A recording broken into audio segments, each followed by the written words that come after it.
Hello, माझ्या सर्व विद्यार्थी मित्रांना प्राध्यापक पर्वत सरांचा नमस्कार आणि पुन्हा एकदा आपलं ज्ञानगंगा एज्युकेशन मंचावर स्वागत करतो.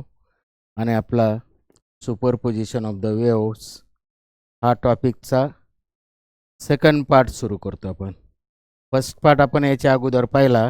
आज सेकंड पार्टचं चर्चा करायची आणि पुढं उद्या थर्ड पार्टवर आपण त्याचे MCQs बघणार आहे.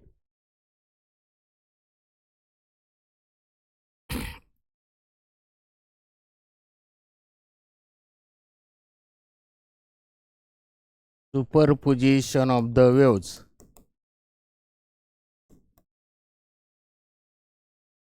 याच्यामध्ये काल आपण बरेचसे पॉईंट डिस्कस केले. मोड्स ऑफ व्हायब्रेशन हा पॉईंट चालला होता आपला. Modes of vibrations.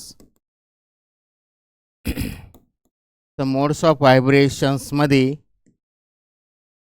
ट्रान्सवर्स वेव्हच्या संदर्भात पाहिला आपण.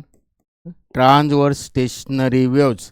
ट्रान्सवर्स स्टेशनरी वेव्ज म्हणजे स्ट्रिंगवर, स्ट्रिंग म्हणजे तारीवर स्टेशनरी वेव्ज कशा तयार होतात आणि त्या वेगवेगळ्या प्रकारे वेगवेगळ्या फ्रिक्वेन्सीनी कशा व्हायब्रेट होतात ते पाहिलं आपण. The vibrations of the waves in different ways with different frequencies, त्यालाच म्हणलं आहे मोड्स ऑफ व्हायब्रेशन्स. तर ट्रान्सवर्स वेव्हचं आपण पाहिलं. फर्स्ट 3 मोड्स आपण पाहिले आणि त्याच्यावरनं पुढं जनरलायझेशन करून nth मोडसाठी आपण लिहिलं होतं फर्स्ट 3 मोड्स. तर त्याच टाईपने आता आपल्याला longitudinal stationery वेव्हचं modes of vibrations बघायचे. काल याच्या संदर्भात झाली आपली चर्चा. आज हा दुसरा पार्ट जो आहे लॉंगिट्यूडनल स्टेशनरी वेव्हज. त्याच्यामध्ये परत 2 भाग आहेत. आपल्याला एअर कॉलम घ्यायचा आपल्याला. Longitudinal stationary waves in a air column in a pipe closed at one end, आणि दुसरा त्याच्यातला दुसरा part in a air column in a pipe open at both ends.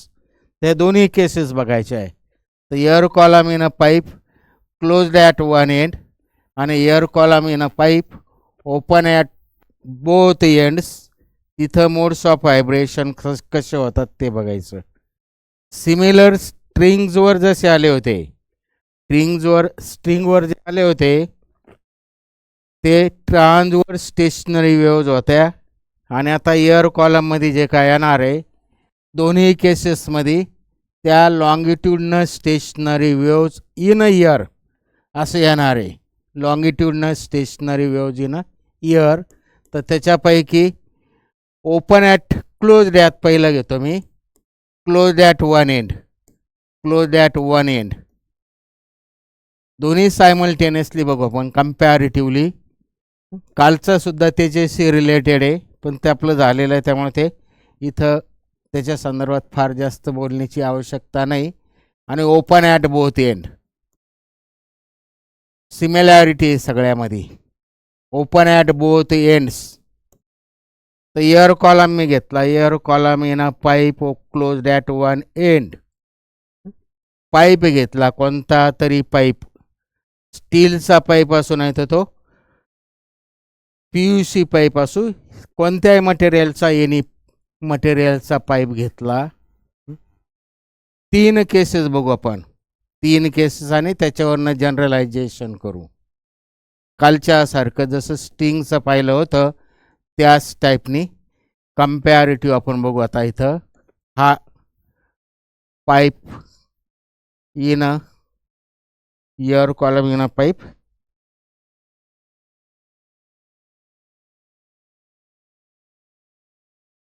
Open at both ends.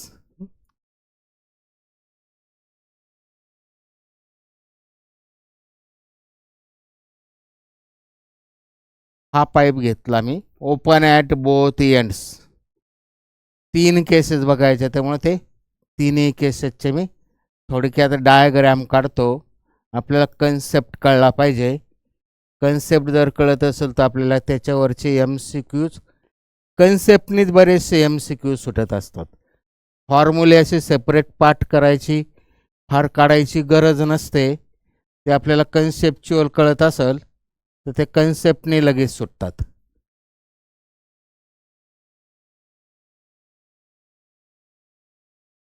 ठीक आहे. Pipe जो आहे तो सारख्या याचा आहे ॲक्च्युली, तोच पाईप आहे. त्यामुळं पाईप जो असणार आहे तोच पाईप असल्यामुळं त्याची लेंथ मी सारखीच घेतो सगळीकडं लेंथ. इथं सगळीकडं लेंथ मी तीच घेतली. समजा पाईपाच्या लेंथला मी यल म्हणलं. हा पाईप जो आहे तो क्लोज ॲट वन एंड झाला. हा pipe open at both ends झाला.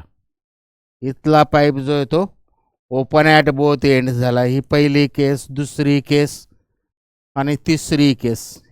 फर्स्ट, सेकंड आणि थर्ड. फर्स्ट, सेकंड आणि थर्ड. तर याच्यामध्ये एअर आहे. स्टीलचा पाईप आहे, पाईपामध्ये एअर आहे. तर इथली एअर आणि बाहेरची एअर इथं क्लोज ॲट वन एंड आहे. त्यामुळे इथं बाहेर एक एंड जे आहे ते ओपन आहे आणि इथं ह्या केसमध्ये ओपन ॲट बोथ एंड्स आहेत. पाईपाची लेंथ मी तीच घेतली दोन्ही केसमध्ये. एकाच वेळेस बघतो आपण. तर इथं मी काय बाय सम मीन्स ट्युनिंग फोर्कने समजा याच्यातला एअर कॉलम आहे. पाईपामध्ये जी एअर आहे त्याला म्हणलं एअर कॉलम.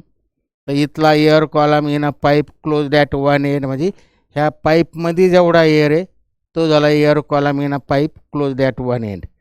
किंवा इथं ह्या पाईपमध्ये जेवढी एअर आहे ते झालं air column in a pipe open at both ends. तर इथं दोन्ही बाजूने ओपन आहे. म्हणजे थोडक्यात इथं जे इंटरफेस येणार आहे एअर कॉलम इन साईड आणि एअर कॉलम आउट साईड, तर दोघांचा इंटरफेस इथं जे येणार आहे याच्यापाशी कुठं एंडपाशी. दोघांचा इंटरफेस जे येणार ते एंडपाशी येणार आहे. तर क्लोज एंड जर असेल तर इथं आपण याच्यामध्ये पाहिलं आधीच्या भागामध्ये का रिफ्लेक्शन ऑफ द वेव्ज कशा होतात.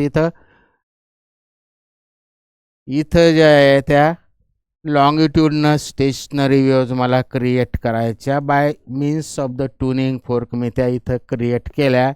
त्या इथल्या लॉंगिट्यूडनल स्टेशनरी वेव्ह ज्या क्रिएट झाल्या त्या इथनं ह्या डायरेक्शननी इकडं ह्या डायरेक्शनने गेल्या.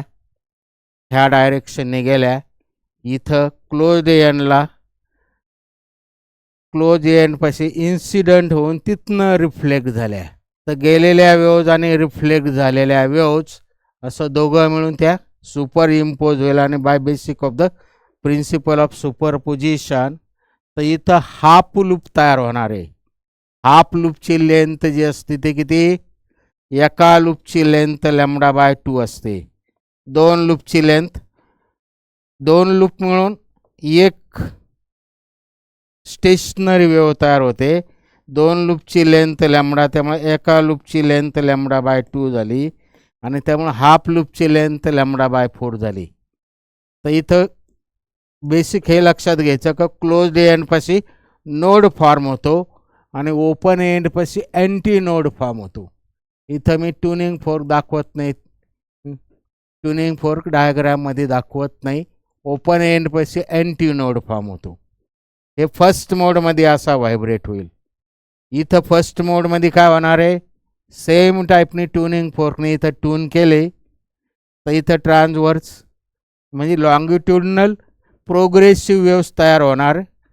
त्या ह्या पाईपातनं एअर कॉलममधनं ट्रॅव्हल्ड होणार आणि इथल्या ह्या interface which is open at, इथलं इंटरफेस जे आहे ते आउटर एअर आणि इनर एअर दोघांमधलं इंटरफेस जे आहे ते जस्ट लाईक दी रिअर रिफ्लेक्टिंग सरफेस म्हणून ॲक्ट होणार आहे. आणि त्यामुळं इथं जी काय वेव्ह झाली तयार इथून इथपर्यंत अशी गेली, ती गेलेली वेव्ह इथं रिफ्लेक्ट होणार आहे आणि रिफ्लेक्ट झालेली वेव्ह परत ती अशी वरती गेली. तेव्हा ओपन एंडला अँटी नोड तयार होतं, ओपन एंडला अँटी नोड तयार होतो आणि इथं त्यामुळे सेंटरला नोड तयार होणार आहे. याच्या फर्स्ट केसमध्ये असं येणार आहे त्या डायग्राममध्ये. फर्स्ट केसमध्ये दोन्ही साईडला अँटी नोड्स येणार आहे आणि मिडल पॉईंटला नोड येणार आहे. इथं क्लोज एंड जे तिथं नोड येणार आहे आणि ओपन एंडला अँटी नोड येणार आहे. जसं अगोदर पाहिलं आपण स्ट्रिंगमध्ये जिथं स्ट्रिंग फिट केली होती तिथं नोड येत होते आणि बाकी मग अँटी नोड त्या अनालॉगस यायचे. तसं इथं क्लोज एंडपाशी नोड येणार आहे, क्लोज एंडपाशी, आणि ओपन एंडपाशी अँटी नोड्स येणार आहे. हे लक्षात घ्यायचं. क्लोज एंड जे आहे ते just reflecting surface just like the rigid surface म्हणून ॲक्ट होणार आहे आणि ओपन एंड जो आहे तो रिअरर सरफेस म्हणून ॲक्ट होणार आहे. त्यामुळे क्लोज एंडपाशी नोड तयार होतो, ओपन एंडपाशी अँटी नोड तयार होतो. तर हे आलं फर्स्ट मोडमध्ये. कालच्याच बेसिकनुसार आता आपल्याला काय काढायचं आहे, V is equal to N lambda, याच्यावरनं N is equal to V upon lambda frequency of this mode. The air column in a pipe closed at one end vibrates in different ways with different frequency, किंवा air column in a pipe open at both ends vibrates with different ways in different frequencies. These are corresponding modes of vibrations होतील just like this string. तर इथं first मोड, second मोड, third मोड. तर first मोडमध्ये इथं दिसतं आपल्याला λ/4 एक क्रिएट झाली, इथं हाफ लूप तयार झालं. हिच्या फर्स्ट मोडमध्ये इकडं एक λ/4 आणि इकडं λ/4 म्हणजेच λ/4 प्लस λ/4 म्हणजेच λ/2. ही अर्धी आणि ही अर्धी म्हणजेच λ/2, दोघं मिळून एक लूप तयार झाली. दोघं मिळून वरची अर्धी आणि खालची अर्धी म्हणजे दोघं मिळून एक लूप होईल. तर सेम फॉर्मॅटने आता कालचं मी काल बोललो होतो, आता परत पुन्हा तेच बोलतो. तर कोणतं असू, स्ट्रिंग असू नाही तर ही केस असू नाही तर ही केस असू, फर्स्ट मोडमध्ये जे काय क्रिएट झालेलं आहे, जो काय पॅटर्न आला फर्स्ट मोडमध्ये, तो पॅटर्न प्लस वन लूप असे पुढच्यामध्ये ॲड होत जाणार आहे. त्यामुळे पुढच्या मोडमध्ये एक लूपने ॲड होत जाणार आहे, आधीच्या करस्पॉन्डिंग पुढच्या मोडमध्ये एक लूपने ॲड होत जाणार आहे. मग ते हे केस असू नाही तर ही केस असू नाही तर अगोदरची आपण पाहिलेली होती स्ट्रिंगची केस असू. त्यामुळे इथं हाफ लूप तयार झालेली आहे, त्यामुळे पुढच्यामध्ये एक लूप वाढणार आहे. त्यामुळे एक लूप आणि हे हाफ लूप म्हणजे दीड लूप. त्यामुळे इथं मी याचे तीन पार्ट केले. ओपन एंडला अँटी नोडच तयार होणार आहे, क्लोज एंडला नोडच तयार होणार आहे.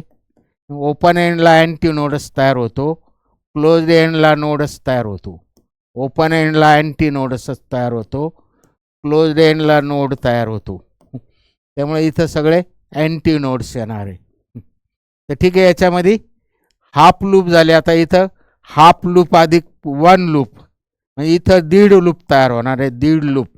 त्यामुळे याचे मी λ/4 असे दीड लूपचे अर्ध्या म्हणजे असे तीन भाग केले.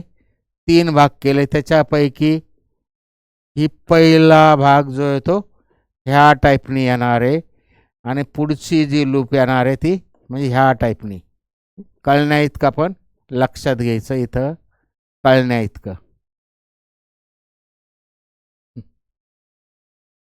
त्यामुळे इथं सेंटरला इथं जो आला तो नोड आला, इथं नोड आला, सॉरी इथं सेंटरला जो आला तो काय येणार आहे, सेंटरला जो येणार आहे तो अँटी नोड येणार आहे. अँटी नोड इथं अँटी नोड येणार आहे, इथं नोड येणार आहे, इथं अँटी नोड येणार आहे. सेम टाईपने आता पुढच्या याच्यामध्ये अजून एक लूपने वाढणार आहे. म्हणजे इथं जसे तीन पार्ट केले होते तसे मी या पाईपचे 5 पार्ट करतो, सेम 5 पार्ट्स. एक लूपने वाढ होणार आहे. त्यामुळे इथं ही एक लूप आली, ही पुढची लूप आली, पुढची लूप, आणि ही पुढची हाफ लूप आली, हाफ लूप.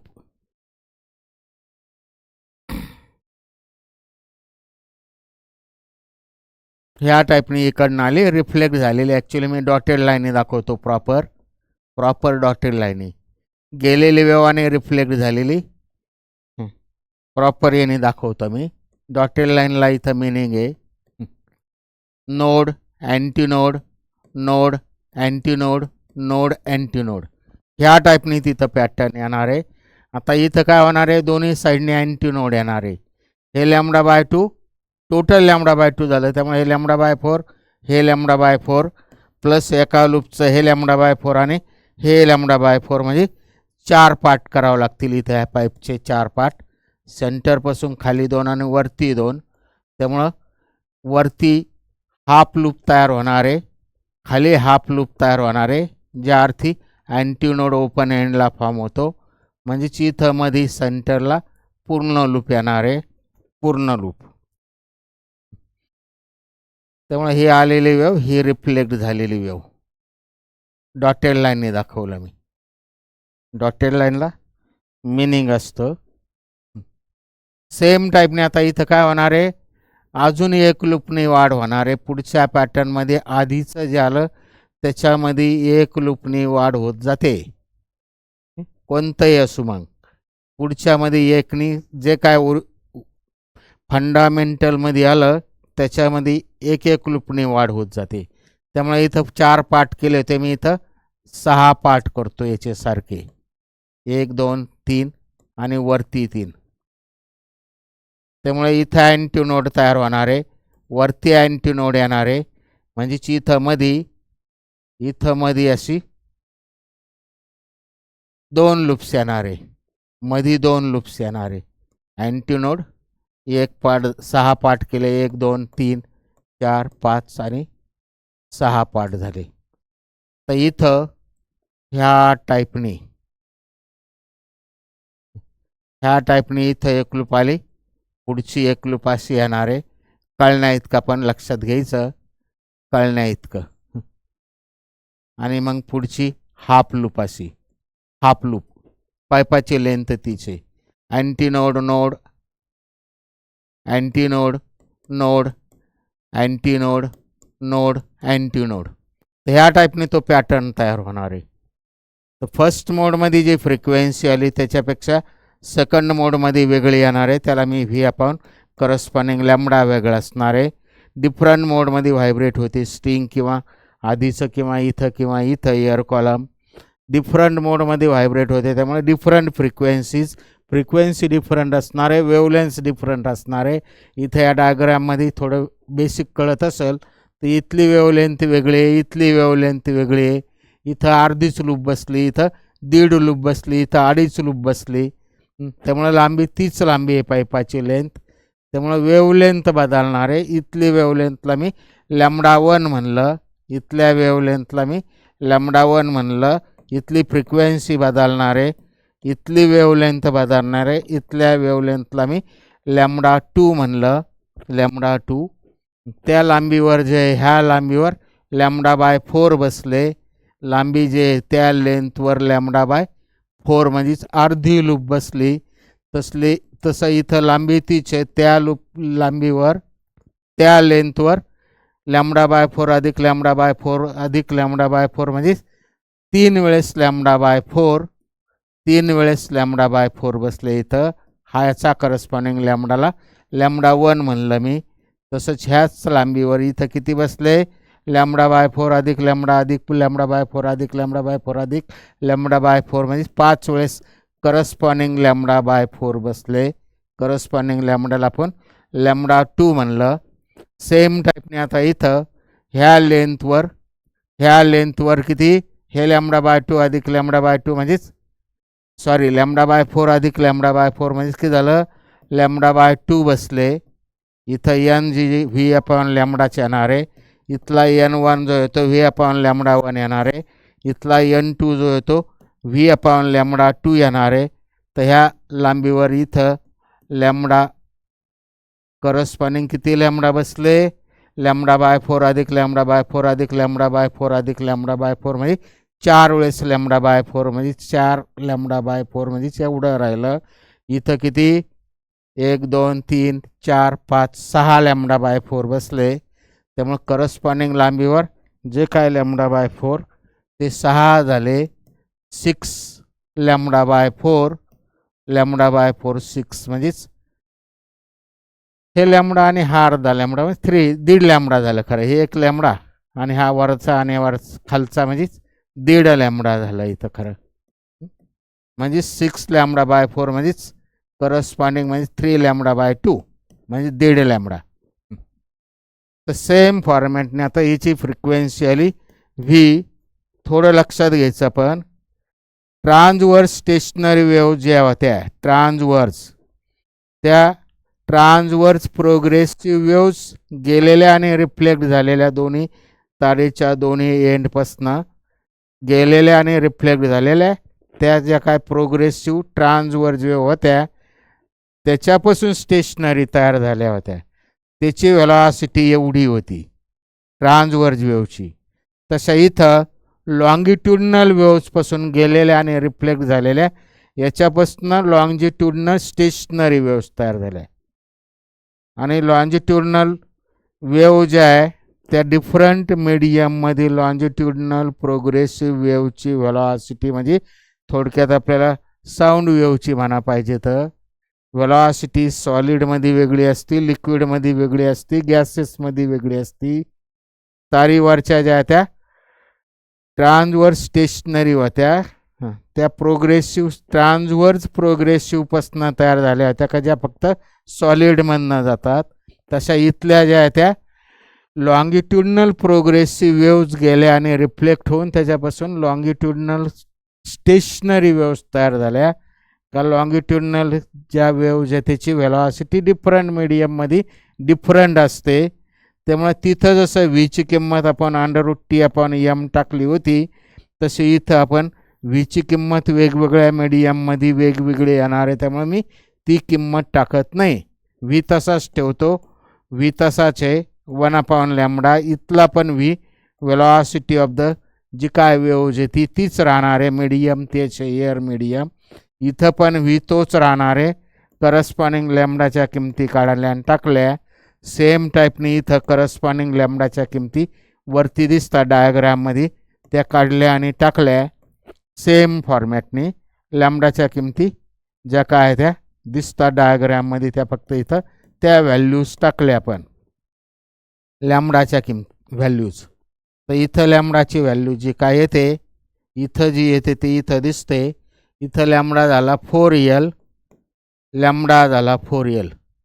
इथं लॅमडा झाला λ1 म्हणजे इथला काय आहे हे 4 इकडं आले आणि 3 खाली गेले त्यामुळे याला 4L आणि खालचे 3 तिरकस होऊन वरती आले. डायरेक्ट लिहिलं मी. सेम टाईपने इथं λ2 किती आला 4L आणि हे खालचे 4L डिवायडेड बाय 5 त्यामुळे ते इकडं वरती आले. सेम फॉर्मॅटने इथं लॅमडाची व्हॅल्यू आली 2L. इथं लॅमडाची व्हॅल्यू आली λ1ची व्हॅल्यू आली L आणि इथं λ2ची व्हॅल्यू आली 2L डिवायडेड बाय 3 वरती आले. 2L डिवायडेड बाय 3 व्हॅल्यू टाकले आणि ते 3 वरती आले. तर ही आली याची फंडामेंटल फ्रिक्वेन्सी. पहिल्या मोडमध्ये जे व्हायब्रेट होत असतं ती लोवेस्ट फ्रिक्वेन्सी असते. ती किती आली fundamental frequency of the first mode N आली.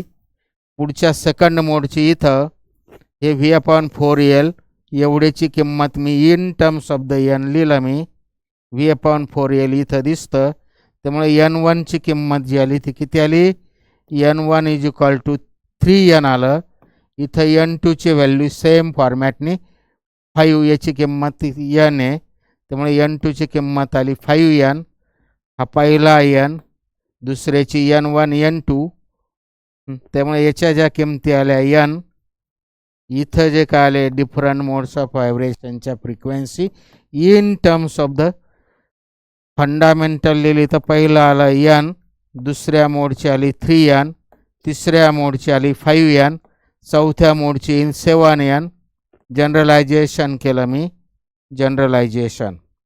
इथं जे काय दिसतं 1, 3, 5, 7 हे जे काय दिसतं हे ऑड इंटिग्रल मल्टिपल झाले ऑफ फंडामेंटल. ह्या केसमध्ये क्लोज ॲट वन एंड जे येते odd integral multiple of fundamental येते. String vibrates with different modes with odd integral multiple of fundamental येते. तर इथं सेम टाईपने आता याची ही फंडामेंटल झाली.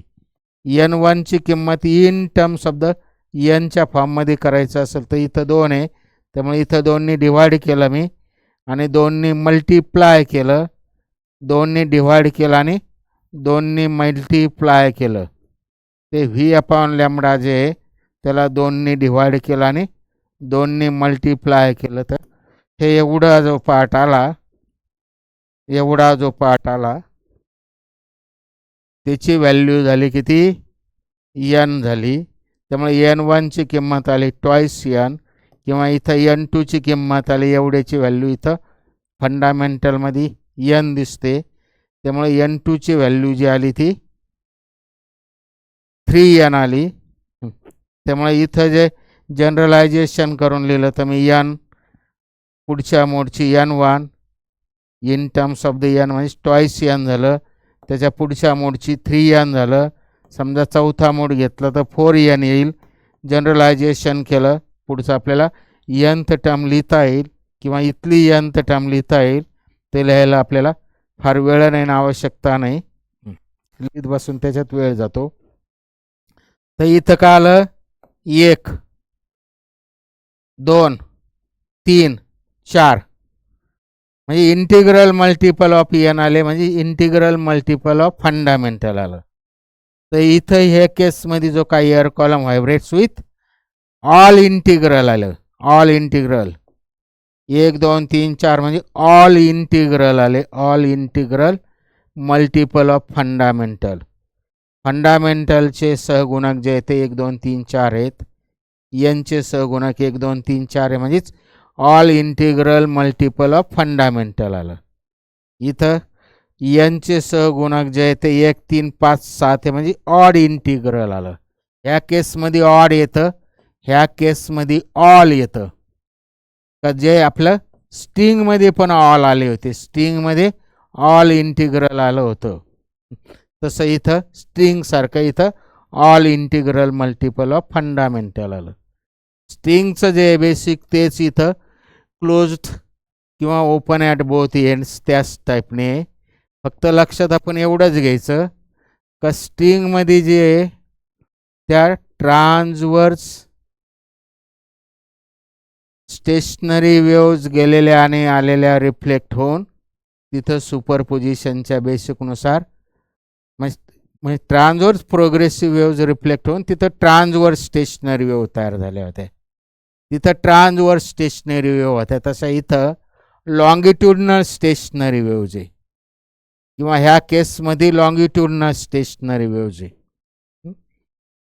इथं फर्स्टमध्ये जे काय आलं तर याच्यावरनं पाहिजे तेवढे MCQ सुटतात आपल्याला.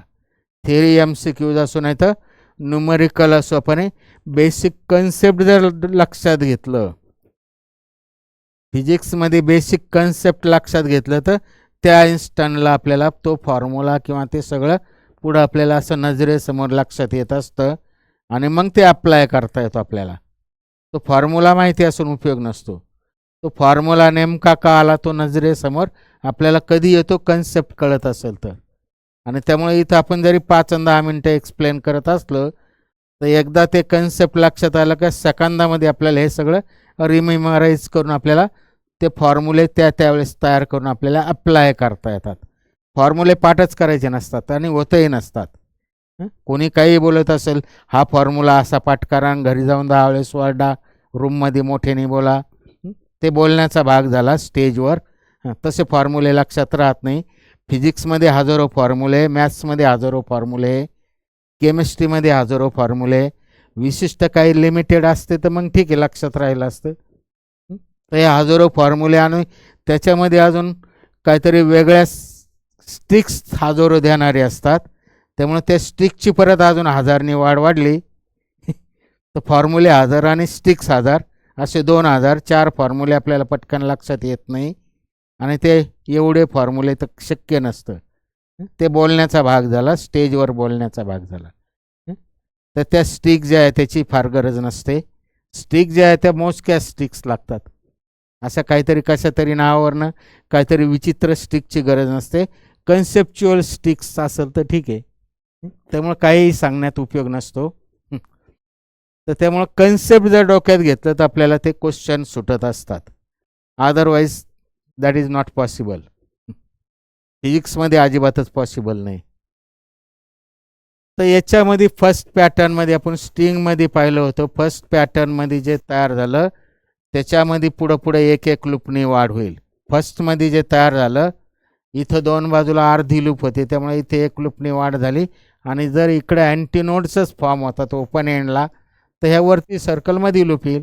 अँटीनोड म्हणजे वरती सरकले दोन अर्धे पाठ, याच्यात अजून एक लूपनी वाढ झाली म्हणजे पुढची लूप येईल.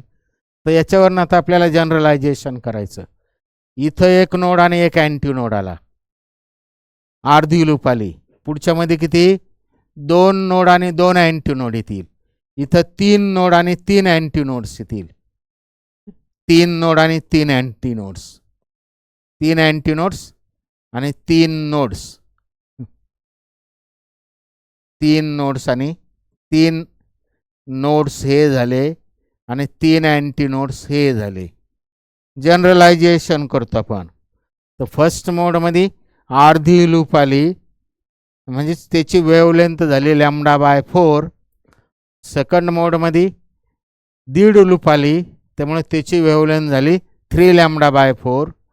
किंवा पुढच्यामध्ये आता आपल्याला जनरलायझेशन करायचं. इथली वेवलेंथ किती, इथली किती असेल, इथली किती असेल. इथं 1.5 लूप, ही एक लूप, 2 लूप मिळून 1 लॅम्बडा झालं आणि वरचा λ/4 म्हणजे किती आलं ॲक्च्युली 5 λ/4. तर वेवलेंथ काढता येईल आपल्याला याच्यावरनं. किंवा फर्स्ट पार्टमध्ये फर्स्ट याच्यामध्ये जे काय तयार झालं, इथं किती लूप आल्या, इथं किती लूप आल्या, इथं किती लूप आल्या, 10व्या मोडमध्ये किती लूप्स येतील, किती नोड्स येतील, किती अँटी नोड्स येतील, वेवलेंथ काय असेल, लूपची लांबी किती असेल, पाईपाची लांबी किती असेल, फ्रिक्वेन्सी किती असेल.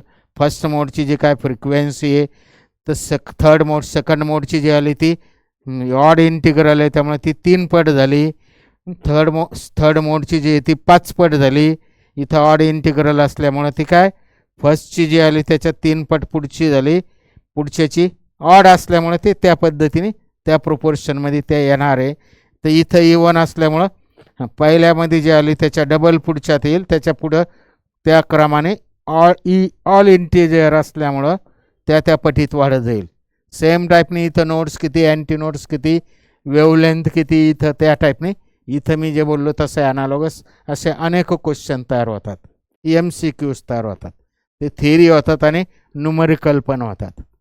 हे लक्षात घ्यायचं आपण. त्यामुळं फर्स्ट मोडचं बेसिक लक्षात घेतलं का त्याच्यावरून आपल्याला सेकंड मोडमध्ये एक एकने वाढ होते हे लक्षात घेतलं का इथं फर्स्ट मोडकडे बघूनच आपल्याला किती नोड्स, किती अँटी नोड्स, किती लॅम्बडा, किती लूप, पुढच्यात किती येतील ते लगेच ठरवता येतं. किंवा पुढच्याची फ्रिक्वेन्सी किती येईल ते लगेच ठरवता येतं ह्या केसमध्ये. किंवा ह्या केसमध्ये किंवा इवन स्ट्रिंगच्या वरचे मोड्स ऑफ व्हायब्रेशन असू ह्याच पॅटर्ननुसार तिथं पण लक्षात येतं.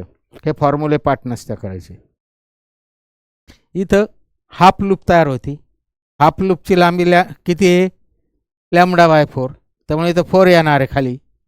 इथं अर्धी लूप खाली ना अर्धी लूप वरती, म्हणजेच ही हाफ लूप आणि हे हाफ लूप म्हणजेच दोघी मिळून एक लूप, म्हणजेच याची लांबी λ/2 झाली. त्यामुळे इथं 2 येणार आहे, 2 येणार आहे. आणि त्यामुळं असं आल्यामुळं पुढच्यात एक एक वाढ होत चालली. म्हणजे इथं 1 लूप झाली दोघं मिळून, पुढच्यात 2 लूप झाल्या, पुढच्यात 3 लूप झाल्या. त्यामुळे इथं इंटिग्रल मल्टिपलच येणार आहे 1 2 3 4. तर इथं हाफ आली, पुढच्यात 1.5 येईल. लूप बोलतो मी, हाफ लूप आली, पुढच्यात 1.5 येईल. पुढच्यात 1.5 म्हणजे 3/2 झालं. त्याच्या पुढच्यात 2.5 येईल, 2.5 म्हणजेच 5/2 झालं. खरं अर्धी लूप, आणि लूपच्या भाषेत ही अर्धी लूप झाली. इथं 1.5 लूप झाली, 1.5 लूप म्हणजेच 3/2 झालं. पुढच्यात 2.5 लूप म्हणजे 5/2 झालं. त्यामुळे इथं हे इंटिग्रल मल्टिपल येणार. हे आपल्याला साध्या बेसिकवरून फार अर्थपूर्ण काढता येतं लगेच. तर इथं ऑड इंटिग्रल मल्टिपल का आले, इथं इवन इंटिग्रल मल्टिपल का आले, असे अनेक MCQs आपल्याला याच्यावरनं सोडवता येतील. हे काढण्याचा व्ह्यू तोच आहे कन्सेप्ट बोलण्याचा व्ह्यू तोच एक आपल्याला अनेक MCQ सुटले पाहिजे. ठीक आहे, हे झालं क्लोज एंड. आता अजून थोडं पुढं ऐकायचं आहे. तर अँटीनोड जो आहे इथं, अँटीनोड जो ही केस असू नाही तर ही केस असू, या केसमध्ये दोन्ही बाजूने अँटीनोड्स तयार होणार आहे. ओपन एंड दोन्ही बाजूला असल्या, ओपन एंड पाशी काय होतं, अँटीनोड तयार होतो. क्लोज एंड पाशी नोड तयार होतो. Close end just like the rigid reflecting surface म्हणून ॲक्ट होतं. ओपन एंड काय रिअर रिफ्लेक्टिंग सरफेस म्हणून ॲक्ट होतं. रिफ्लेक्शन ऑफ द वेव्ज आपण पाहिलं, त्याचा संबंध लावला तर हे त्या टाईपनी लक्षात घेतलं तर ते कळेल आपल्याला. आता थोडं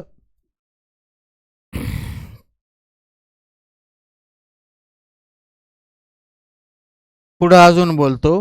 अँटीनोड जे तयार होणार आहे ओपन एंड पाशी तयार होणार आहे, पण ते ओपन एंड पाशी मधला एअर कॉलम, मधला जो एअर कॉलम आहे पाईपाच्या आतली एअर आणि पाईपाच्या बाहेरची एअर, इथलं जे इंटरफेस आहे ते इंटरफेसपाशी अँटीनोड ॲक्च्युली तयार व्हायला पाहिजे, पण तो जस्ट ओपन एंडच्या जस्ट तिथं न तयार होता तो slightly away from the open end होतो.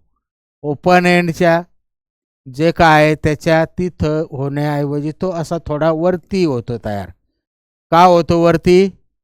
कारण इथली मधली एअर जी आहे ती म्हणजे इथं इंटरफेसवर जी एअर आहे, आतली एअर कॉलम आणि बाहेरची एअर दोघांमधला इंटरफेस, इथं जी एअर आहे तर आतली एअर जी आहे ती not free to move comparatively बाहेरच्या एअर इतकी. त्यामुळे अँटीनोड इथं येण्याऐवजी तो थोडा वरती येतो. तर ते जे काय अँटीनोड वरती येतो तर तो इथं येण्याऐवजी वरती आला, त्यामुळे एवढी एरर येते. ती एररला मी एंड करेक्शन म्हणलं. एंड करेक्शन स्मॉल एने दाखवतात. त्यामुळे ही लांबी जी आहे इथं लेंथ सगळ्या ठिकाणी मी लिहित नाही बसत. हे असू केस, ही असू, ही असू, ही असू. मी इथं कॅपिटल एल जे लिहिलेलं आहे, कॅपिटल एल खरं काय झालेलं आहे, actually small L of the length of the pipe म्हणलं मी, स्मॉल एल. तर त्याच्यामध्ये एंड करेक्शन ॲड केलं. कॅपिटल एल जरी मी इथं लेंथ ऑफ द पाईप म्हणलं, कॅपिटल एल म्हणलं का स्मॉल एल म्हणलं त्याला अर्थ नाही. इथं आपण कॅपिटल एल जरी म्हणलं तर हे कॅपिटल एल काय झालं actually length, actual length of the vibrating air column. Actual vibrating air column काय असणार आहे, ह्या पाईपातला एअर कॉलम. त्यामुळे पाईपाची जी लांबी आहे ती समजा स्मॉल एल जर असेल तर त्याच्यामध्ये एंड करेक्शन मिळवलं तर स्मॉल एल प्लस ई म्हणजेच इथून इथपर्यंतची कॅपिटल एल झालं. त्याला कॅपिटल एल म्हणा नाही तर स्मॉल एल म्हणा, तो भाग नाही.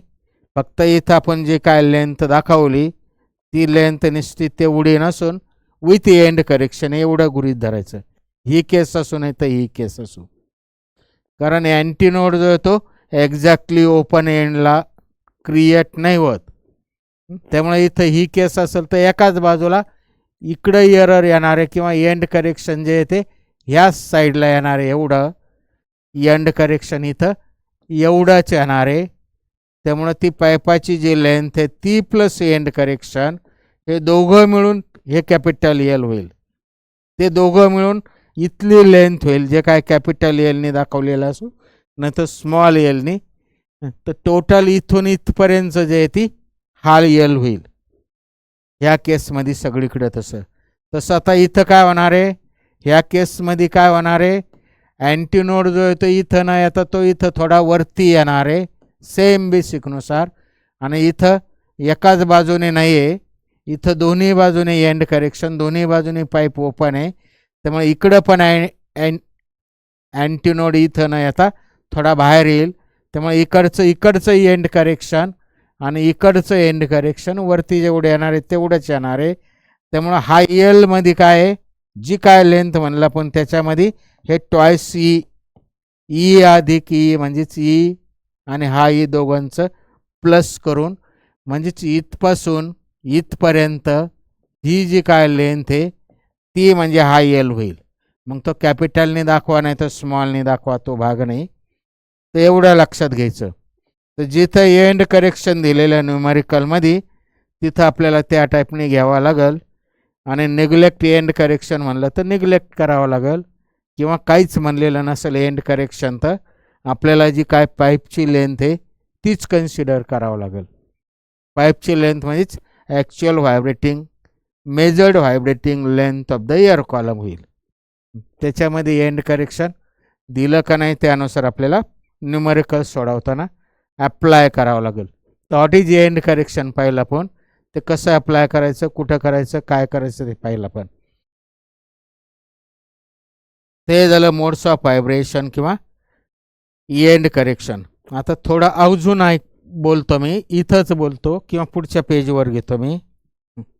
पुढच्या पेजवर घेतो.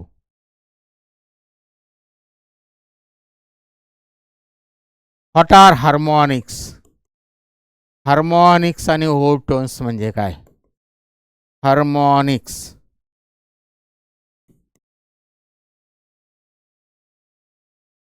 कन्सेप्ट हे छान लक्षात घ्यायचं. आणि ओव्हरटोन्स, हार्मोनिक्स अँड ओव्हरटोन्स हे दोन्ही कन्सेप्ट मी थोडे ग्राफिकल म्हणण्यापेक्षा टेब्युलर फॉर्ममध्ये लिहितो. हार्मोनिक्स साध्या साध्या गोष्टी पण ते आपण लक्षात घेतल्या नाहीमुळं आपल्या गोष्टी सगळे प्रॉब्लेम चुकतात. आणि ओव्हरटोन्स कन्सेप्ट एकदा थोडं लक्षात घेतला का झोपेतून उठून लिहिलं तरी उत्तर बरोबर यायला पाहिजे. हार्मोनिक्स आणि ओव्हरटोन अशा दोन टर्म्स आहेत. तर मगाशी पाहिलं म्हणण्यापेक्षा मी तिन्ही केसेस लिहितो आता इथं. हे जे आपल्याला कळण्या इतकं काढलं मी. स्ट्रिंगवरचे व्हायब्रेशन्स, स्ट्रिंगवरचे व्हायब्रेशन्स, स्ट्रिंगवरचे व्हायब्रेशन्स पाहिजे तर मी इथं लिहितो फ्रिक्वेन्सीज लिहितो. पहिल्यांदा फ्रिक्वेन्सी ऑफ द स्ट्रिंगवरच्या व्हायब्रेशनची फ्रिक्वेन्सी काय येते. फ्रिक्वेन्सीज काय येतात. Frequencies on the vibration, frequencies of that काय जे असेल waves transverse stationary waves form on a string, ती जी येते ते ऑल इंटिग्रल मल्टिपल येते. n 2n 3n 4n आपण पाहिलं ते. किंवा स्ट्रिंगवरचं असू नाही तर याच्यातलं असू तसंच येतं, आपण पाहिलं आत्ता. स्ट्रिंग सारखंच येतं. Open at both ends, open at both ends हे आपल्याला कळण्या इतकं लिहिलं मी.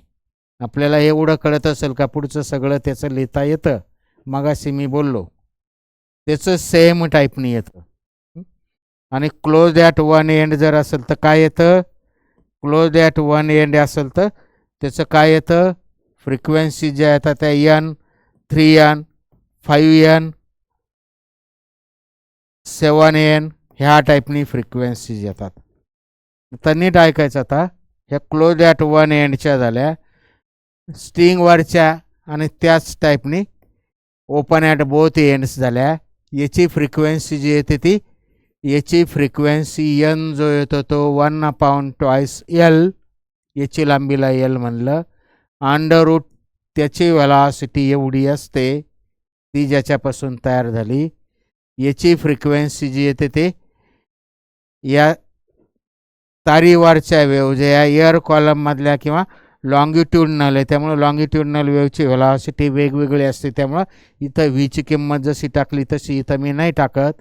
आणि इथला जो आला तो किती आला. 2 l आला. काढला पण इथं दिसतो. काढला म्हणण्यापेक्षा मी इथं बघून लिहितो. पाईपाची लांबी बिंबी ते काय सगळ्या गोष्टी येत्या आपण मगाशी गृहीत धरल्या त्याच गृहीत धरतो मी. आता इथं λ/4 बसलं त्या लांबीवर म्हणजेच लॅम्बडा किती झालं 4l झालं. इथं त्या लांबीवर λ/2 बसलं होतं त्यामुळे लॅम्बडा किती झाला होता 2l झाला होता. ही फंडामेंटल फ्रिक्वेन्सी. प्रत्येकाची फंडामेंटल फ्रिक्वेन्सी इथं लिहिले मी. फंडामेंटल फ्रिक्वेन्सी म्हणजेच फर्स्ट मोडची फ्रिक्वेन्सीज का जी विच इज लोवेस्ट फ्रिक्वेन्सी असते. आणि मग पुढची त्या टाईपनी पुढं इथं डबल टेबल चारपट म्हणजे इंटिग्रल मल्टिपलनी वाढत जाणार आहे, इथं ऑड इंटिग्रल मल्टिपलनी वाढत जाणार आहे. ठीक आहे, हे मगच रिवाईज झालं. तर हार्मोनिक्स म्हणजे काय, थोडं मॅथमॅटिकल फॉर्ममध्ये लिहितो मी डेफिनेशन किंवा जे काय त्याचं बेसिक कन्सेप्ट. हार्मोनिक जे आहे ते फंडामेंटल फ्रिक्वेन्सी टुगेदर म्हणजे प्लस त्याचे all integral multiple, all integral multiples of the fundamental, all integral multiples of fundamental which are actually present or absent, याला म्हणलं harmonics. Harmonic is a term used to represent the frequencies किंवा different मोडच्या frequencies represent करण्यासाठी harmonic आणि ओव्हरटोन हे दोन्ही concept वापरलेले. तर इथं जे लिहिलेलं मी त्यानुसार हार्मोनिक म्हणजे फंडामेंटल फ्रिक्वेन्सी आणि त्याचे सगळे integral multiple whether they are present or absent, त्याला हार्मोनिक्स म्हणलं. आता त्या बेसिकचा अर्थ ऐकायचा. ह्या ज्या काय फ्रिक्वेन्सी लिहिल्या मी तर ते हार्मोनिक्सच्या फॉर्ममध्ये, हार्मोनिक्सच्या फॉर्ममध्ये आणि ओव्हरटोनच्या फॉर्ममध्ये आपल्याला लिहिता येतील. आत्ता बोललेलो मी, तर त्याच्यापैकी मी हार्मोनिक्सच्या फॉर्ममध्ये लिहितो आत्ता. हार्मोनिक्स म्हणजे काय पाहिलं आपण, हार्मोनिक्स म्हणजे काय पाहिलं, फ्रिक्वेन्सी हार्मोनिक्स आणि पुढचं ओव्हरटोनच्या फॉर्ममध्ये लिहितो मी. तर फंडामेंटल फ्रिक्वेन्सी आणि त्याचे सगळे इंटिग्रल मल्टिपल्स ते असू नाही तर नसू त्याला हार्मोनिक्स म्हणलं. त्यामुळे फंडामेंटल फ्रिक्वेन्सी आणि त्याचे सगळे इंटिग्रल मल्टिपल, तर त्याचे सगळे इंटिग्रल मल्टिपल इथं आहेत. ऑल इंटिग्रल असल्यामुळे इथं काय आलं 1 2 3 4 म्हणजे ह्या दोन्ही केसेसमध्ये ऑल इंटिग्रल मल्टिपल असल्यामुळं सगळे इंटिग्रल मल्टिपल आहेत तिथं. इथं ऑड असल्यामुळे इथं ऑड असल्यामुळं याचे ॲबसेंट कोणते राहतील, इव्हन इंटिग्रल मल्टिपल ॲबसेंट इथं n 3n 5n 7n म्हणजे मधले इथं ॲबसेंट आहेत. त्यामुळे हार्मोनिक्स कशाला म्हणायचं आहे, फंडामेंटल आणि त्याचे सर्व integral multiples whether they are present or absent, that is non as harmonics. त्यामुळे हे फर्स्ट हार्मोनिक झालं, हे सेकंड हार्मोनिक झालं, हे थर्ड हार्मोनिक झालं, हे फोर्थ हार्मोनिक झालं. First harmonic, second harmonic, third harmonic, fourth harmonic या केसमध्ये, कारण इथं सर्वच प्रेझेंट आहे. आता इथं हे फर्स्ट हार्मोनिक झालं n, सेकंडला हार्मोनिक म्हणावं लागेल, ॲबसेंट जरी असलं तर त्याला म्हणावं लागेल डेफिनेशननुसार किंवा जे बोललो मी त्यानुसार, whether they are present or absent. Absent जरी असलं तर इथं हे सेकंड हार्मोनिक ॲबसेंट आहे, त्याला सेकंड म्हणावं लागेल. हे थर्ड हार्मोनिक झालं, हे थर्ड हार्मोनिक झालं, पुढचं हे फिफ्थ हार्मोनिक झालं, हे सेवन्थ हार्मोनिक झालं. तर ह्या टाईपने ते हार्मोनिक्स येणार आहे. म्हणजे थोडक्यात यांचे जे इंटिजर आहे, इंटिजर यांचे जे सहगुणक आहे ते म्हणजे करस्पॉन्डिंग हार्मोनिक्स होतील. मेकॅनिकली लक्षात राहण्यासाठी इथं एक आहे फर्स्ट हार्मोनिक, इथं 2 आहे सेकंड हार्मोनिक, इथं 3 आहे थर्ड हार्मोनिक, इथं 4 आहे फोर्थ हार्मोनिक. तसं इथं एक आहे फर्स्ट हार्मोनिक, इथं यांचा 3 आहे थर्ड हार्मोनिक. म्हणजे जिथं 2 नंबर म्हणला आपण हार्मोनिक, ॲबसेंट जरी होता तर त्याला नंबर दिला आपण. जसं कॅटलॉगमध्ये ॲबसेंट जरी असलं तर कॅटलॉगमध्ये त्याचं नाव असतं, तसं इथं हा ॲबसेंट जरी असलं तर त्याला नाव नंबर दिला आपण. त्यामुळे हे सेकंड हार्मोनिक इथं ॲबसेंट आहे, सेकंड हार्मोनिक ॲबसेंट आहे, इथं थर्ड हार्मोनिक आहे प्रेझेंट, फोर्थ हार्मोनिक ॲबसेंट आहे, इथं फिफ्थ हार्मोनिक प्रेझेंट आहे, सिक्स्थ हार्मोनिक ॲबसेंट आहे. जरी ॲबसेंट आहे तर त्याला आपण नंबरिंग दिलं जसं कॅटलॉगमध्ये देतात तसं. म्हणजे थोडक्यात यांचे जे सहगुणक आहे ते हार्मोनिक्स झाले. आपल्या भाषेत यांचे सहगुणक जे आहे ते सर्व हार्मोनिक्स झाले. यांचे सर्व सहगुणक जे आहे ते हार्मोनिक्स झाले. आता ओव्हरटोन्स म्हणजे काय बघायचं आहे. तर ह्या केसमध्ये इवन हार्मोनिक्स आर ॲबसेंट. इथं ऑड नंबर्स आहेत, ऑड इंटिग्रल मल्टिपल्स असल्यामुळे ह्या केसमध्ये इवन हार्मोनिक्स ॲबसेंट असणार आहे. इथं ऑल असल्यामुळं इवन असू नाही तर ऑड असू सर्व प्रेझेंट असणार आहेत. आता पुढचं ओव्हरटोन्स म्हणजे काय बघायचं. ओव्हरटोन्स म्हणजे हे सोडून, फंडामेंटल सोडून, हे सोडून आणि ॲबसेंट सोडून, म्हणजेच कोणतं, हे आणि ॲबसेंट सोडून तर जे काय असेल दॅट इज कॉल्ड ओव्हरटोन्स. म्हणजे overtones are the all integral multiple of fundamental frequency which are actually present. All integral multiple of fundamental, all integral multiple of fundamental which are actually present, which are actually present.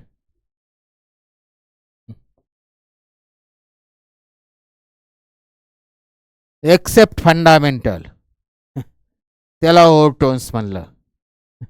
तर बोलण्याचा अर्थ कळत असेल तर fundamental सोडून आणि absent सोडून राहिलेले हे झालं विच आर ॲक्च्युली प्रेझेंट, त्याला ओव्हरटोन्स म्हणायचं.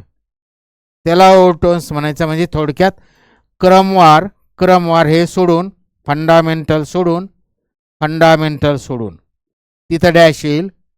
राहिलेले क्रमवार जसे आपले नंबर्स आहेत 1 2 3 4 त्या टाईपनी क्रमवार, साध्या भाषेत त्या टाईपनी क्रमवार हे जे आहे ते हार्मोनिक ओव्हरटोन्स येणार आहे.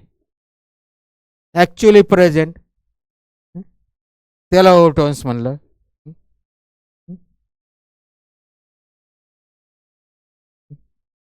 त्यामुळं हे फर्स्ट जो प्रेझेंट आहे त्याला फर्स्ट नाव दिलं, हा प्रेझेंट आहे त्याला पहिला सोडला, इथं थर्ड प्रेझेंट आहे त्यामुळे क्रमवार नंबर दिले. पुढचा जो आहे तो त्याला क्रमवार दिलं. मधला हा फोर्थ म्हणजे इवन जो ॲबसेंट होता त्याला हार्मोनिक नाही म्हणलं कारण तो ॲबसेंट आहे. आपल्याला इथं ॲबसेंटचा भाग नाही येत. विच आर ॲक्च्युली प्रेझेंट म्हणजे थोडक्यात आपल्याला लक्षात राहण्यासाठी हे यांचे सहगुणक जे ते हार्मोनिक्स येतात. याने पहिला डॅश करून राहिलेले क्रमवार 1 2 3 जसे सिक्वेंटली आपण नंबर लिहितो 1 ते 10 किंवा जे काय संख्या लिहितो आपण, तर क्रमवार जे येतील ते ओव्हरटोन्स होतील. हार्मोनिक्स आणि ओव्हरटोन्स म्हणजे काय. त्यामुळे आता हे MCQ झाले, याच्यावर पण भरपूर झाले. तर याची फंडामेंटल फ्रिक्वेन्सी समजा 100 हर्ट्ज येत असेल, याची म्हणजे कोणाची व्हायब्रेशन ऑफ द स्ट्रिंगवरच्या व्हायब्रेशनची फ्रिक्वेन्सी 100 हर्ट्ज येत असेल, फंडामेंटल फ्रिक्वेन्सी 100 हर्ट्ज असेल. MCQ सोडून राहिलं. स्ट्रिंगवरच्या व्हायब्रेशनची फंडामेंटल फ्रिक्वेन्सी 100 हर्ट्ज आहे. तर त्याच्या फोर्थ मोड म्हणजे हा फर्स्ट सेकंड थर्ड फोर्थ किती होईल, 4 × 100 म्हणजे 400 झाली. आणि फोर्थ मोड म्हणजेच वेगळ्या शब्दात काय झाला, तो फोर्थ हार्मोनिक झाला. त्यामुळे फोर्थ मोडची फ्रिक्वेन्सी म्हणजेच फोर्थ हार्मोनिकची फ्रिक्वेन्सी म्हणजेच थर्ड ओव्हरटोनची फ्रिक्वेन्सी झाली. Fourth mode, fourth harmonic, third overtone. What is the समजा याची फंडामेंटल फ्रिक्वेन्सी 200 हर्ट्ज घेतली मी. याचे म्हणजे chair column vibrating in a pipe close at one end. Fundamental frequency me 200 hertz घेतली. तर त्याच्या फोर्थ हार्मोनिकची फ्रिक्वेन्सी किती येईल, फोर्थ हार्मोनिकची फ्रिक्वेन्सी फर्स्ट हार्मोनिकची म्हणजेच फंडामेंटल फ्रिक्वेन्सी मी किती घेतली, फंडामेंटल फ्रिक्वेन्सी म्हणा नाही तर फर्स्ट मोडची फ्रिक्वेन्सी म्हणा, ती 200 हर्ट्ज असेल तर त्याच्या फोर्थ हार्मोनिकची फ्रिक्वेन्सी किती येणार आहे. ॲक्च्युली नीट ऐकायचं, इथं फोर्थ हार्मोनिक ॲबसेंट आहे, इथं फक्त ऑड हार्मोनिक्स येतात, त्यामुळे इथं फोर्थ हार्मोनिकची फ्रिक्वेन्सीच नाही आहे. तर in this case fourth even harmonics absent आहे, त्यामुळं फोर्थ हार्मोनिक्सची फ्रिक्वेन्सी किती येणार आहे हे म्हणणं चुकीचं आहे. Hair fourth harmonic is absent, even harmonics absent आहे. त्यामुळे याची फंडामेंटल जर 200 हर्ट्ज असेल तर त्याच्या फिफ्थ हार्मोनिकचे किती येईल 5 × 200 म्हणजेच 1000 होईल.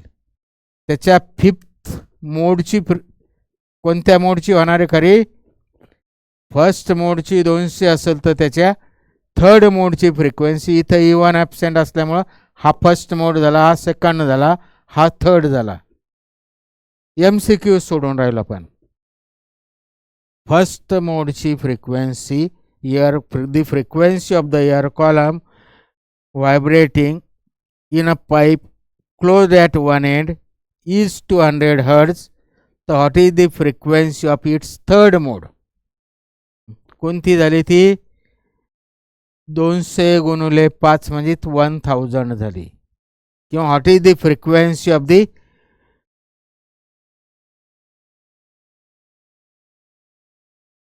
फिफ्थ हार्मोनिक किंवा what is the frequency of the second overtone. Second overtone म्हणजेच हे सेकंड ओव्हरटोन म्हणजेच काय झालं फिफ्थ हार्मोनिक झालं म्हणजेच थर्ड मोड झालं म्हणजेच 5N झालं. या टाईपने क्वेश्चन लक्षात घ्यायचे. आपण हे बेसिक लक्षात घेतलेलं असेल तर त्यानुसार आपल्याला पुढचं काढता येतं. किंवा याच्या फिफ्थ हार्मोनिक्समध्ये किती नोड्स आणि किती अँटी नोड्स येतील. याच्या फिफ्थ हार्मोनिक्समध्ये एक क्वेश्चन बोलतो मी. याच्या फिफ्थ हार्मोनिक्समध्ये ठीक आहे याच्या फिफ्थ ओव्हरटोन बोलतो मी. फिफ्थ ओव्हरटोनमध्ये किती नोट्स येतील आणि किती अँटी नोट्स येतील फिफ्थ ओव्हरटोनमध्ये. आता हे बेसिक कळत असेल तर याच्या फिफ्थ ओव्हरटोनमध्ये किती काय येणार आहे लूप्स काय येणार आहे ते कळेल आपल्याला. त्या लूप्सच्या संख्येवरून आपल्याला नोड अँटी नोड काढता येतील. आणि फिफ्थ ओव्हरटोन म्हणजे आता फिफ्थ ओव्हरटोन कोणता होणार आहे याचा फिफ्थ ओव्हरटोन हा फोर्थ आला, हा फिफ्थ ओव्हरटोन येणार आहे. म्हणजे हा याच्या करस्पॉन्डिंग झाला 9Nच्या करस्पॉन्डिंग फोर्थ ओव्हरटोन झाला. आणि 11Nच्या करस्पॉन्डिंग काय होणार आहे फिफ्थ ओव्हरटोन होणार आहे.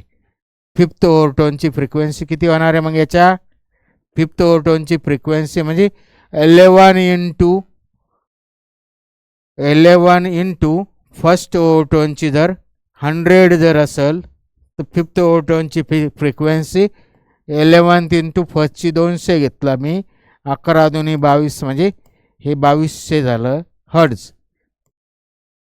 फिफ्थ ओव्हरटोनची फ्रिक्वेन्सी याची 2200 झालं. फिफ्थ ओव्हरटोनमध्ये किती अँटी नोड येतील तर फिफ्थ ओव्हरटोनमध्ये किती अँटी नोड येतील फिफ्थ ओव्हरटोन म्हणजेच 11N. 11N म्हणजेच काय इथं ऑड इंटिजर आहे त्यामुळं 1 2 3 4 5 6 6 नंबरचं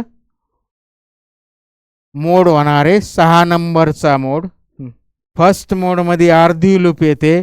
6 नंबरच्या लूपमध्ये किती येणार आहे सेकंड मोडमध्ये 1.5 लूप येणार म्हणजे 1ने वाढ होणार आहे. दुसऱ्यात 1.5, दुसऱ्यात 1 + अर्धा. तसं 6व्यामध्ये काय येणार आहे दुसऱ्यात 1 + अर्धा कळत असेल तर 6व्या 11व्यामध्ये काय येणार आहे 10 + अर्धा म्हणजे 10.5 लूप्स येणार आहे. 10.5 हे जनरलायझेशन आपल्याला लक्षात येत असेल तर 10.5 लूप्स येणार आहे. आणि 10.5 लूप्स म्हणजेच त्यानुसार आपल्याला नोड अँटी नोड काढता येतील. जे काय नोड्स येतात तेवढेच अँटी नोड्स येतात. त्यामुळे इथं 10.5 मध्ये किती नोड्स येणार आहे किती अँटी नोड्स येणार आहे ते काढता येईल. त्या टाईपने ते क्वेश्चन्स होणार आहे. तर ह्या टाईपने सगळे MCQज होणार आहे. ठीक आहे. इथं हा पॉईंट इथपर्यंत भरपूर झाला. आपण भरपूर MCQज न्यूमेरिकल आणि थेरॉटिकल आपण इथं कव्हर केले बरेचसे त्या टाईपचे. पुढचा पॉईंट बघायचा आता तर harmonics overtones end correction modes of vibration याच्यातला एक जस्ट आता थोडा बेसिक एकच पॉईंट बोलतो मी 10 मिनिटात आपल्याला संपवायचं आहे. पुढचा जो आहे फिनॉमिनॉन ऑफ बिट्स. तर व्हॉट आर बिट्स काल आपण पाहिलं स्टेशनरी वेव्ज कशा तयार होतात. स्टेशनरी वेव्ज ही एक वेव आहे, समजा त्या डायरेक्शननी चालली, काल पाहिलं आपण ह्या डायरेक्शननी तिकडं चालली, तिचं इक्वेशन आलं काय, A sine omega T minus K X. Positive डायरेक्शननी चालले तर ते मायनस असतं, आपण काल पाहिलं. आणि दुसरी वेव घेतली मी ए साइन ओमेगा टी प्लस के एक्स प्लस आलं, म्हणजे ती अपोजिट डायरेक्शननी चालली. अपोजिट डायरेक्शननी चालली म्हणजेच इथं ह्या डायरेक्शननी इकडे येऊ राहिली ती. Both waves are travelling along same path in opposite direction. कशा आहे त्या, आयडेंटिकल इन ऑल रिस्पेक्ट. तसं जर होत असेल तर आपल्या स्टेशनरी वेव्ज तयार होतात, काल पाहिलं आपण. तर हे आयडेंटिकल आणि आयडेंटिकल इन ऑल रिस्पेक्ट झाला. ॲम्प्लिट्यूड सारखा आहे, ओमेगा सारखा म्हणजेच पिरियड सारखा झाला, फ्रिक्वेन्सी सारखी झाली, के सारखा म्हणजेच लॅम्बडा सारखा झाला. Identical in all respect, travelling along same path in opposite direction आहे, प्लस मायनस म्हणजे travelling along same path in opposite direction. त्या जर सुपर इम्पोज झाल्या तर बेसिकनुसार that gives rise stationary waves. आता फिनॉमिनॉन ऑफ बिट्स आणि याच्यात थोडा किंचित फरक आहे, थोडा फरक आहे. तर फिनॉमिनॉन ऑफ बिट्स कशा संदर्भात आहे, साऊंड वेव्हच्या संदर्भात आहे. हे कशा संदर्भात होतं, हे कोणतीही असू, लॉन्जिट्युडनल असू नाही तर ट्रान्सवर्स असू, स्टेशनरी वेव्ह तिथं तयार होत होती. लॉन्जिट्युडनल असू नाही तर ट्रान्सवर्स असू, आयडेंटिकल ट्रॅव्हलिंग असेल अपोजिट डायरेक्शनने, तिथं करस्पॉन्डिंग स्टेशनरी वेव्ह तयार होत होती. तर हे फिनॉमिनॉन ऑफ बिट्स जो आहे तो स्पेशली साऊंड वेव्हच्या संदर्भात आहे. आता थोडं नीट ऐकायचं. साऊंड वेव्ज घेतल्या मी, बेसिक तेच सगळं, तेच किंचित फरक आहे. दोन साऊंड वेव्ज घेतल्या मी, ह्या Y1 आणि Y2 दोन साऊंड वेव्ज घेतल्या मी. हे प्लस मायनस घेण्याऐवजी मी दोन्ही प्लस घेतलं, म्हणजे या काय झाल्या आता आयडेंटिकल इन ऑल रिस्पेक्ट झाल्या, ट्रॅव्हलिंग अलॉंग सेम डायरेक्शन झाल्या, सेम डायरेक्शन झाल्या, प्लस प्लस म्हणलं. ह्या फक्त मी आता कोणत्याही न घेता ह्या साऊंड वेव्ज घेतल्या, एवढं लक्षात घ्यायचं. ह्या ज्या ह्या साऊंड वेव्ज घेतल्या मी.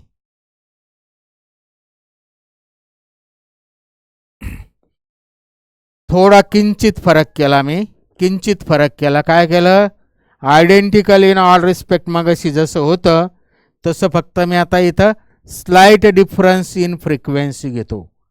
ओमेगा म्हणजेच 2π/n, सॉरी 2π/t म्हणजेच 2πn, 2πn. त्यामुळे ह्या ओमेगा 1 म्हणजेच ॲक्च्युली झाला तो ओमेगा 1 झाला 2πn आणि पुढचा टी तसाच. फ्रिक्वेन्सीमध्ये मी स्लाइड बदल घेतला, म्हणजे पिरियड बदलला, फ्रिक्वेन्सीमध्ये स्लाइड बदल घेतला मागाच्या comparative. Identical in all respect, तर इथं फक्त स्लाइट डिफरन्स इन फ्रिक्वेन्सीज घेतलं मी. आणि सिम्प्लिसिटीसाठी मी हा पुढचा भाग जो आहे तो ऑब्झर्वर जो आहे तो x=0 वर असं धरतो मी सिम्प्लिसिटीसाठी. आता ओमेगा 1t म्हणजेच किती आलं, हे 2πn1t आलं, आणि ओमेगा 2 म्हणजेच 2πn2t आलं. पुढचा पार्ट जो आहे तो प्लसचा, तो मी observer is at distance x=0 वर घेतलं. कालच्या बेसिकनुसारच हे पुढं सोडवलं तर याची वेक्टर सम जी येणार आहे ती दोघांची वेक्टर सम कालच्या बेसिकनुसार त्याच टाईपने येणार आहे. It is capital A sine omega T, अशीच काहीतरी येणार आहे, अशीच म्हणण्यापेक्षा हेच येणार आहे. तर इथला ओमेगा जो असणार आहे तो 2π कॅपिटल एन आणि टी, हा कॅपिटल एन जो येणार आहे तो n1 + n2 येणार आहे. हे बेसिक झालं, कालच्या सारखं वेगळं काही नाही. स्टेशनरी वेव्ह जशा तयार होतात तशाच ह्या साऊंडच्या घेतल्या मी, आणि स्लाइट डिफरन्स इन फ्रिक्वेन्सी घेतली. फ्रिक्वेन्सीमधला डिफरन्स स्लाइट पाहिजे, म्हणजे याच्यातलं जे मोठं आहे n1 - n2 असू, नाही तर n2 - n1 असू, लेस दॅन 20 हर्ट्ज पाहिजे. हा जो डिफरन्स आहे 20 हर्ट्जच्या आत जर असेल, दोन साऊंड वेव्ह जिथं आले का दोघांमधले identical in all respect, travelling along same path किंवा travelling along same direction, having slight difference in frequency, ते सुपर इम्पोज झाले बेसिकनुसार, तर दॅट गिव्ज राईज, किंवा तसं जर झालं त्या वेव्हचं, तर त्या इन्स्टंटला तिथं we heard the alternate loud sound of loud intensity and minimum intensity. तर ह्या अशा दोन वेव्ज, साऊंड वेव्ज एकत्र आल्या, तर हे जे काय alternate rise and fall of the intensity of the sound, that is called phenomenon of bits. Stationery wave जसं होतं तसंच फक्त बेसिक एवढाच फरक आहे. आणि अशा दोन्ही अपोजिट जाण्याऐवजी एका पॉईंटपाशी एकत्र आल्या, तर we heard alternately maximum and minimum intensity of the sound, तर that maxima of the sound और minima of the sound which are form alternately, that is called phenomenon of beats. Basic तेच, फक्त फ्रिक्वेन्सीमध्ये स्लाइट डिफरन्स आहे आणि इथं कोणत्याही waves नाही तर साऊंड वेव्ज आहे. तर alternate rise and fall of the intensity of the sound म्हणजे अशी साऊंडची इंटेन्सिटी वाढते कमी होते, वाढते कमी होते, वाढते कमी होते, वाढते कमी होते. तर हे जे मॅक्सिमा ऑफ द साऊंड आलं त्याला म्हणतात वॅक्सिंग, आणि मिनिमा ऑफ द साऊंड जो आला त्याला म्हणतात वॅनिंग. हा मिनिमा जो आला त्याला म्हणतात वॅनिंग. तर इथं मी जे काय डायग्रॅम काढलं हे कळण्यासाठी काढलं. तर हे वॅक्सिंग आणि वॅनिंग हे सारख्याच अंतरावर येतात, म्हणजे पिरियडिक इन स्पेस, आणि सारख्याच वेळेनंतर येतात म्हणजे पिरियडिक इन टाईम. कोणत्याही वेव्ह जे आहे ते डबल पिरियडिसिटी असते, periodic in space and time. त्यामुळे त्या स्टेशनरी वेव्ज असो कोणत्याही वेव्ज असो त्या पिरियडिक येणार आहे. त्यामुळे इथं जे काय फिनॉमिनॉन बीट्समध्ये ज्या काय वेव्ह झाल्या त्या पिरियडिकच असणार आहे. तर maxima of the sound that is called waxing आणि minima of the sound is called waning. तर एक वॅक्सिंग आणि एक वॅनिंग, एक वॅक्सिंग आणि एक वॅनिंग मिळून एक बीट तयार झालं. एक बीट, ते एक बीट तयार व्हायला जो काय वेळ लागला that is called period of the beat. आणि त्याच्या करस्पॉन्डिंग एक एकक टायमामध्ये किती बीट झाले दॅट इज कॉल्ड फ्रिक्वेन्सी. जसं ऑसिलेशनमध्ये किंवा वेव्हमध्ये पाहिलं पण पिरियड म्हणजे काय, फ्रिक्वेन्सी म्हणजे काय, तसंच इथं एक बीट म्हणजेच नुसतं मॅक्सिमा ऑफ द साऊंड त्याला वॅक्सिंग म्हणतात आणि मिनिमा ऑफ द साऊंड त्याला वॅनिंग म्हणतात. तर हे दोघं मिळून मॅक्सिमा आणि मिनिमा म्हणजे इथपर्यंत एक बीट झालं. त्यामुळे मी इथं डायग्राममध्ये हे 2 बीट काढले आणि हा पुढचा एक 3 बीट झाला. इथं 3 बीट्स काढले. हे 3 बीट जर एका सेकंदात होत असतील तर फ्रिक्वेन्सी ऑफ द बीट्स जी आहे ती 3 हर्ट्ज होईल. तर एका बीट तयार व्हायला जो काय पिरियड लागला that is called period of the beats. वेगळं काही नाही. स्टेशनरी वेव्हचं जे तेच बेसिक, फक्त इथं sound waves having slight difference, तो डिफरन्स जो आहे तो एवढा पाहिजे लेस दॅन 20 हर्ट्ज. आणि हे साऊंड वेव्ह जे त्यामुळे ऑडिबल रेंजमध्ये पाहिजे. आपली ऑडिबल रेंज किती आपल्याला माहिती आहे, 20 हर्ट्ज ते किती 20,000 kilo hertz Audible frequency of the wave.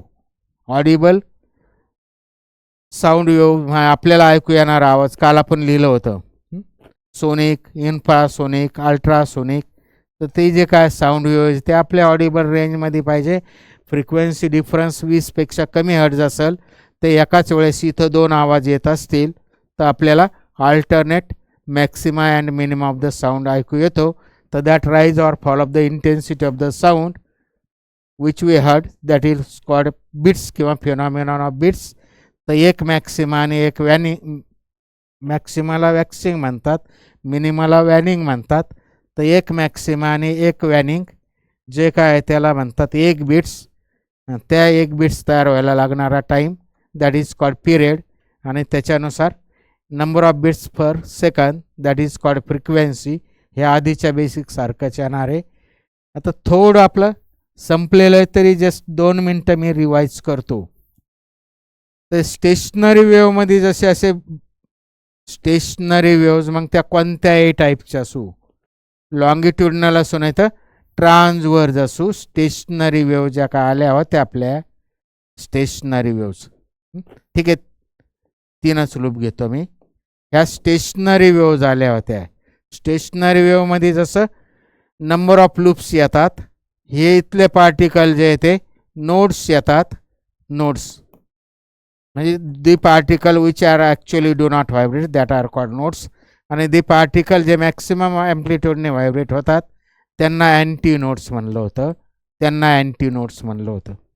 तसंच इथं आता हे प्रॉपर काढतो मी. डॉटेड लाईनचा अर्थ कळत असेल तर डॉटेड लाईनला अर्थ असतो, एकाच वेळेस ती दोन्ही बाजूला नसते, त्यामुळे डॉटेड लाईननी दाखवलं मी. सायंटिफिकली प्रॉपर दाखवणं मला आवडतं, मिनिंगलेस नाही चालत. ते डॉटेड लाईननी दाखवतो मी. इथं जसे नोड्स अँटी नोड्स आले होते, म्हणजे ॲक्च्युली नोड्सपाशी काय होतं, नोड्सपाशी आपण काल पाहिलं सुपरपोजिशन होऊन जो काय फिजिकल इफेक्ट येतो दॅट इज कॉल्ड इंटरफरन्स. ते जर इन फेजमध्ये असेल तर मॅक्सिमा येतो, मॅक्सिमा म्हणजे जास्त, आणि आउट ऑफ फेज असेल तर मिनिमा, मिनिमा म्हणजेच कमी.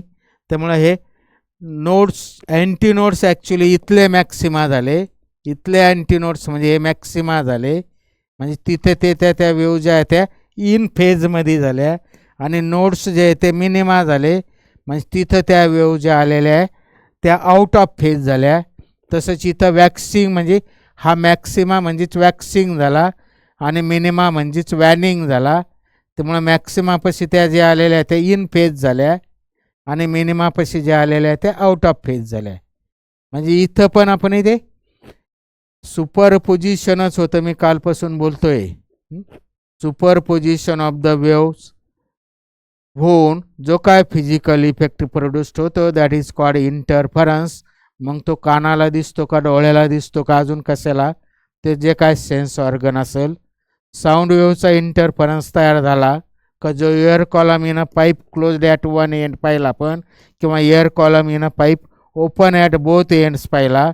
इथं जसे नोड्स अँटी नोड्स तयार झालेले, इथं नोड समजा आणि इथं अँटी नोड, तर इथं नोड तयार झाला म्हणजे ॲक्च्युली काय झालं, मिनिमा, आणि इथला अँटी नोड म्हणजे मॅक्सिमा झाला. किंवा तिकडे सेकंड सेक्शनमध्ये वेव्ह ऑप्टिक्समध्ये bright band, dark band, bright point सगळे एकत्र येऊन त्याला ब्राईट बँड म्हणलं, डार्क पॉईंट सगळे एकत्र येऊन स्क्रीनवर जे काय दिसणार आहे त्याला डार्क बँड म्हणलं. तर ते ब्राईट आणि डार्क बँड जे आहे ते ॲक्च्युली मॅक्सिमा आणि मिनिमाचे, मॅक्सिमा म्हणजेच कन्स्ट्रक्टिव्हमध्ये ते इन फेजमध्ये वेव्ह जिथं जेव्हा एकत्र आले तो मॅक्सिमा होतो, आणि आउट ऑफ फेजमध्ये एकत्र आले तो मिनिमा होतो. तर तिथं सेकंड सेक्शनमध्ये वेव्ह ऑप्टिक्समध्ये आपण मॅक्सिमा आणि मिनिमा जे काय सुपरपोजिशन होऊन तयार झालं त्याला आपण इंटरफरन्स म्हणलं. तसं ॲक्च्युली इंटरफरन्सचाच भाग झाला हा. स्ट्रिंगवरच्या वेव्ज असू नाही तर air column in closed end असू नाही तर air column in open end असू नाही तर ह्या फिनॉमिनॉन ऑफ बिट्स असू, इथला मॅक्सिमा मिनिमा म्हणजेच वॅक्सिंग वॅनिंग, किंवा इथला अँटीनोड नोड म्हणजेच, किंवा त्या ब्राईट बँडमधला डार्क बँडमधला मॅक्सिमा मिनिमा, हे सगळे बेसिक तेच झालं. तिथं आपण त्याला इंटरफरन्स म्हणलं. तर इथं इंटरफरन्सच होतं ॲक्च्युली, पण आपण इथं इंटरफरन्स नाही म्हणलं. जे काय असेल ते बेसिक तेच झालं, इक्वेशन त्याच्या करस्पॉन्डिंगच येतात. तर ठीक आहे, एवढं इथं थांबतो मी. इथं आपला थेअरी संपली, टॉपिकची थेअरी संपली. आपण बरेचसे MCQ सोडवले. तर उद्याच्या याच्यामध्ये थर्ड पार्टमध्ये आपल्या त्याचे न्यूमरिकल MCQज आपल्या PYQ म्हणजे बोर्ड याच्या CETला आलेले आणि चांगले असे सिलेक्टिव्ह क्वेश्चन आपण सोडवणार आहोत. ठीक आहे, थँक्यू.